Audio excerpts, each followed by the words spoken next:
UK's Labour government has launched a major crackdown on illegal workers, drawing comparisons to US President Donald Trump's tough immigration policies.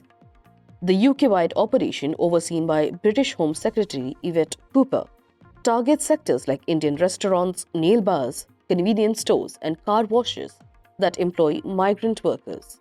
The Home Office reported a record-breaking January, with officials conducting raids at 828 locations, marking a 48% rise from the previous year. The 609 arrests are a 73% jump compared to the January of 2024. While the crackdown is happening across various industries, many of the raids have focused on the food, drink, and tobacco sectors, especially restaurants, takeaways, and cafes. For example, one raid at an Indian restaurant in Humberside led to 7 arrests and 4 detentions. Cooper emphasized on the importance of enforcing immigration rules, stating, quote, "The immigration rules must be respected and enforced. For far too long, employers have been able to exploit illegal migrants without any consequences," unquote. Cooper added that such practices also fuel dangerous crossings of the English Channel and contribute to the abuse of vulnerable people and the United Kingdom's economy. Keir Starmer, who was elevated to Prime Minister after the mid-2024 UK election, is said to be under pressure, especially with the rise of Reform UK Party. To address concerns, the Labour government is taking a show, don't tell approach, using TV footage to highlight its actions. Charter flights are being used to deport migrants, including those convicted of crimes such as theft, drug offences, rape, and murder.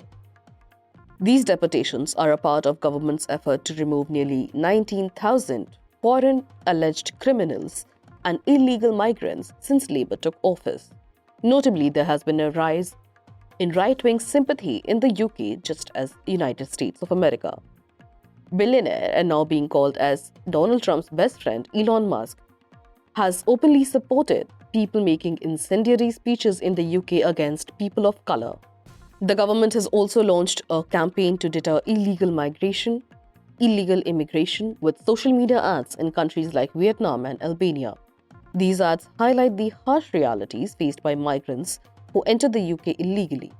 The Home Office reports that between July 2024 and July 2025, arrests and crackdowns on illegal working have increased by 38%. Eddie Montgomery, Director of Enforcement at the Home Office, stated, and I quote, "We will continue to ramp up our activity to ensure those involved face the full consequences," unquote. The government is also focusing on protecting what they called vulnerable workers from exploitation. Amid these crackdowns, the Labour Party's Border Security, Asylum and Immigration Bill is set for its second reading in Parliament this week. The bill aims to give law enforcement more powers to combat organised crime gangs and seize mobile phones from those who enter the UK illegally. The Conservative Party has, however, criticised the bill, calling it too weak and demanding tougher measures to restrict migrant access to permanent residency. Immigration issues and migration as a whole were one of the key factors driving the voters in choosing the Labour Party over Rishi Sunak, who in many surveys, including Pew Research, was said to not have any control over immigration issue, being a person of Indian origin and a migrant himself.